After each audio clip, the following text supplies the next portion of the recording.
Dans cette partie, nous allons découvrir le chiffrement des volumes EBS. Alors, lorsqu'on chiffre un volume EBS, cela a les effets suivants. Les données statiques sur le volume sont chiffrées.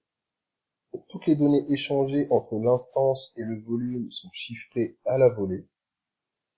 Les instantanés que l'on pourra faire de nos volumes seront eux aussi également chiffrés. Et tous les volumes créés à partir de l'instantané chiffré seront chiffrés eux également. Donc le chiffrement ou le déchiffrement est géré automatiquement de manière transparente. Donc il n'y a rien à faire dans la console, tout se fait automatiquement avec l'AWS KMS, le Key Management Service.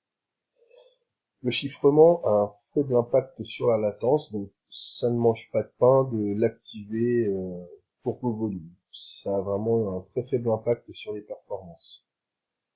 Le niveau de chiffrement des clés géré par l'AWS KMS est au niveau AES 256, donc assez répandu, assez sécure.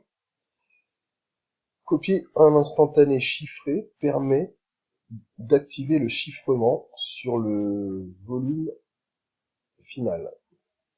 Les instantanés de volume chiffré sont chiffrés également. Donc, pour créer un instantané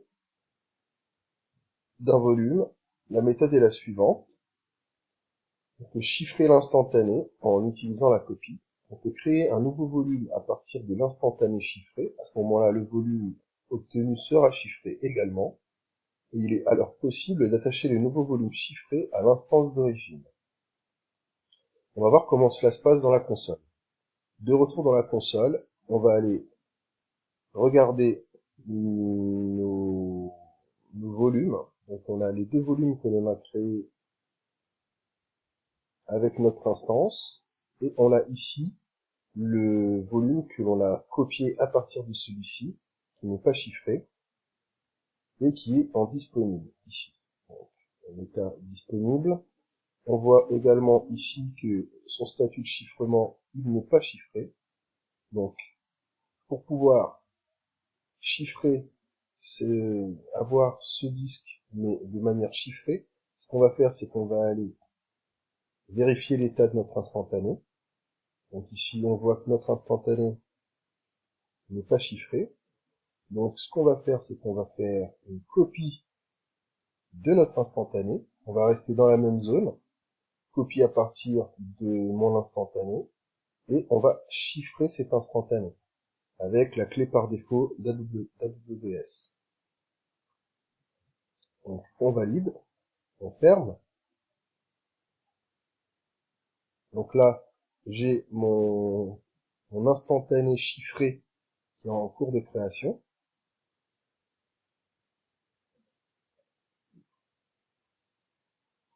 Notre instantané maintenant est créé, et donc ici, on peut constater que le volume, enfin, que l'instantané est chiffré avec une clé KMS allouée par AWS EBS. Donc maintenant, on va pouvoir retourner dans nos volumes et on va pouvoir créer un volume. Donc, on va rester sur du GP2 d'une taille, on peut redéfinir la taille à 2 Go, par exemple, ou 3. On va rester sur la même zone de disponibilité, US West 3A. L'ID de l'instantané, on va pouvoir aller choisir notre copie chiffrée. Alors si c'est bien celle-là, est-ce que c'est bien celle-ci?